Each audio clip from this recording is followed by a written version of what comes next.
شنو هو على طول يسب. لا لا، ما فهني مو يلزم. خايف من الحل. اسمعني، أول شيء اسمع، أنا لا أرضى هنا واحد يتحدث عن أي أخ مسلم، هو لم يسب، هو يتكلم من كتبكم. الآن شنو خلينا في ما الموضوع يرضى الأهم. يتحدث عن مسلمة؟ خل... هو اسمع... قال قام اسمعني يا يصنف سام. على اسمي. يا سام، يعني أنت شنو هي؟ مثلا... انت اذا دافع عليه قول لي حتى ما احكي من البدايه، بس اذا لا، تجي صحيح هو قام ينص. هو يستطيع أن يدافع عن نفسه، لذلك أنا الآن أتكلم معك. إذا أنت تعتقد أن هو يسب، هو لا يسب. إذا أنت تعتقد أن هو يسب، اذهب إلى صفحته وقل له أنت يا محمد نصيف تسب، وشوفوا جوابك ماذا لا سيكون. حبيبي، اني اكو هواي خلاص. مسلمين أنا يسبوني، اسمي اني زين ما خير الله، أتعرف صح؟ بس. آه، خلينا اني نتحاور ما في اعرف المواضيع، المهمة. أنت من اني ما المسيحي، صح؟ اعرفك، بس سبق انت دزيت لي رساله على الخاص اليوم جاوبته. صحيح. اي فهسه شفت لايف فكنت مالتك. فكنت حابب أتحاور معاك الصراحة. اي ما يخالف. واني عندي سؤال صراحه من فتره كنت ابحث عليه. طيب، بس نسأل سؤال بسؤال. حسب اللي يعرف راح اجاوبك بعيون. تمام. بس اني لهجتي شويه عراقيه، يعني بالفصحى مو تمام. يعني اذا ما ادري اذا تفتهم علي عراقي. لا، إن شاء الله نستطيع أن في اي سؤال. هو خارج الآن، هذا السؤال ليس من الكتاب المقدس، لكن أنا أسألك سؤال يا أستاذ سام. لو اي مثلا الآن جئتك وقلت لك إن المرأة الفلانية وجدت حبلى من هذا الرجل، اي تمام؟ أنت اي هل ستفهم أن وجدت حبلى من هذا الرجل يعني أن هذا الرجل جامعها وحبلت منه، صح ولا كلامي خطأ؟ صحيح. في تفسير آخر منطقي غير هذا التفسير، إني أقول هذه وجدت حبلى من هذا الرجل، إن ليس معناها هكذا، ولا لها تفسير واحد فقط، ألا وهو أن هذه المرأة جامعت هذا الرجل أو زنت معه أو إذا كانت زوجته، صح ولا لا؟ اذا هو نص كتابي موجود، او الكتاب يعني هذا النص موجود أنا لا بالكتاب أسألك عن والكتاب ما كتاب. يقبل. ايه أنا لا الكتاب أسألك ما عن يقبل كتاب، مجاز، أسألك. اكيد ماكو غير تفسير. أنا أسألك بشكل عام اكيد الآن، ماكو خليك غير. من الكتاب الآن، أنا بسألك عن موقف. امم تمام. امم الآن أنا أريدك أن تفسر لي هذا النص. الآن دخلنا في الكتاب. امم هذا النص في إنجيل متى، واضح أمامك؟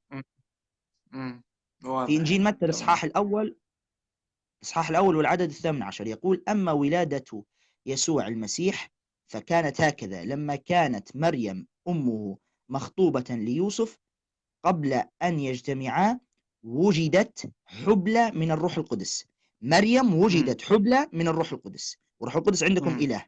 فهل امم مريم حملت من الإله عن طريق الجماع، أو ماذا سيكون تفسيرك؟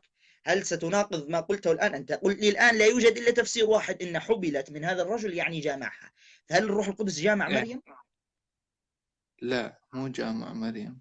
طيب كيف يقول النص وجدت حبلى من الروح القدس، وانت شرحت معنى هاي وجدت حبلى من الروح هاي من إيه. هاي يعني اكو معجزات واحد ما يقدر يسأل عليها. هسه يقول لك الملحد وين؟ شوف لي صورة الله، انت تقدر تشوفها؟ ما تقدر. لا، أنا لا اكو أسألك اكو عن المعجزة. معجزات. لا، اكو اسمعني يا أستاذ. معجزات اول تصير اذا تآمن بيها تآمن بيها، ما تآمن بيها هذا شيء يرجع لك. بس ما تقول شلون حبله من روح القدس، هذا ما عندي جواب اقول لك. يا أستاذ سام، أنا لا أسألك إن يعني معجزة نحن نؤمن إن المسيح ولد بولادة زين زين، كل إعج... يعني الكل معجزة لحظة، اكو دليل. عن إذنك بس لحظة، عن إذنك لحظة لو سمحت. اي ما ينفع. أنا لا تفضل أتكلم عن حبيبي. معجزة أو غير معجزة. نحن امم وأنتم نتفق أن المسيح ولد بولادة إعجازية دون تدخل بشري أو عن طريق جماع، لكن النص هنا صح. مخالف. النص يقول وجدت حبلى من الروح القدس، وتعبير وجدت حبلى من الروح القدس ليس لها معنى إلا إن الروح القدس جمعها.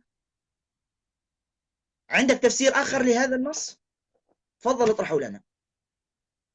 لا ما عندي تفسير، بس النص ما يقول جامع وياه.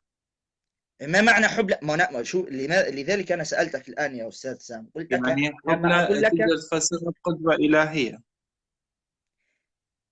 أنا لماذا سألتك قبل أن أعرض النص؟ قلت لك إذا جاءك رجل وقال لك هذه مم. المرأة وجدت حبلى من هذا الرجل، أنت ماذا أجبتني؟ قلت لي مم. معناها إن جمعها. هذا التعبير مم. يفيد إن حدثت علاقة جنسية جماع، لا يوجد لها معنى إيه. آخر. تمام؟ مم. مم. تمام. ما ما التفسير الصحيح؟ هو تفسير أقول لك، يعني أكو فكرة ما تقدر تختصرها بكلام، تنطق يعني كلمات، بس هي الكلمات ما تختصر فكرة. فهي نفس الشيء، هاي فكرة إن الكلمات كذبت يعني. مش قد ما حاولت الكلمات توصل الحدث كذبت، بس إنه الكلمات ما تعبر عن الفكرة كلها. هو الفكرة غير شيء، الكلمات غير شيء. يعني شوف يا مثلا أبسط شيء، أعتقد في سورة الحجر آية رقم 2 مكتوب ما نحن حافظ نتحدث عن الآية الأناجيل الآن، بالتمام. نتحدث إيه عن ما يخالف، الأناجيل. إيه ماكو مشكلة. أني مو تقول أني أهرب القرآن أو شيء، إنما دا أجيب لك طيب مثال. أجبني من الأناجيل.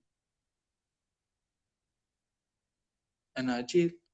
طيب شوف يا أستاذ سام، أنت واضح أنك مش يعني لا تعرف الآن الإجابة، ومش مركبة يعني الإجابة وهكذا. لا أنت ما تدعوفني، يعني دا أنطيك مثال قرآني تقول لي لا أريد من الإنجيل. هو هسه أنت ماكو أنت فكرة تؤمن محددة ما هو ببالي. شو، اسمعني يا أستاذ، أنت الآن بعد ما تسألني سؤال مثلا في الإسلام، أي. كيف أنا أي. سأجيبك؟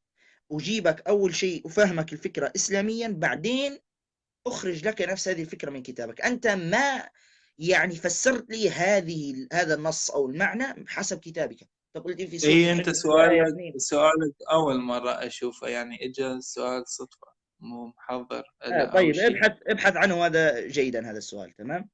أي.